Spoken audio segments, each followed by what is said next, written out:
So you might be asking yourself, why does my team need an interview strategy when we've done lots of hiring before without an explicit strategy? And a lot of those hires have worked out.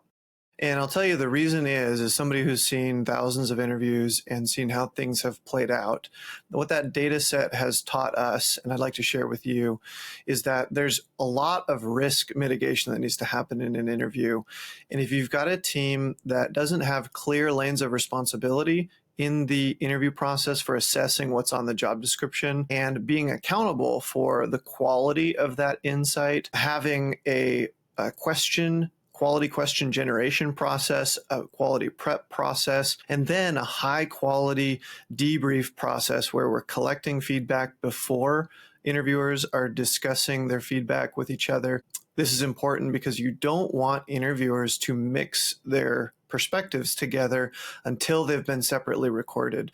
Accountability in interviewing is one of the rare things, and it's a real strategic risk for you to blend all the opinions together. And what happens is you get the diffusion of responsibility. And so let's say you bring somebody on and there's a gap, or perhaps they don't work out.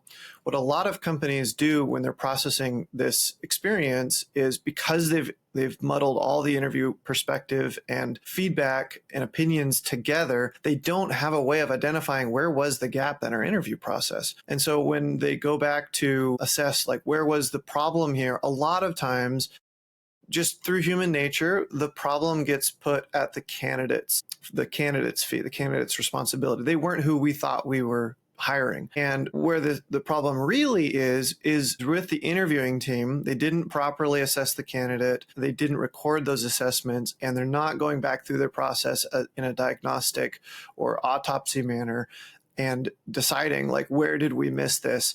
This is particularly important to instill in your organization because you need the ability to reflect on mistakes and improving from them, recognizing, hey, we dropped the ball in assessing this superintendent's ability to run a schedule or do look-aheads or communicate with subs or what have you.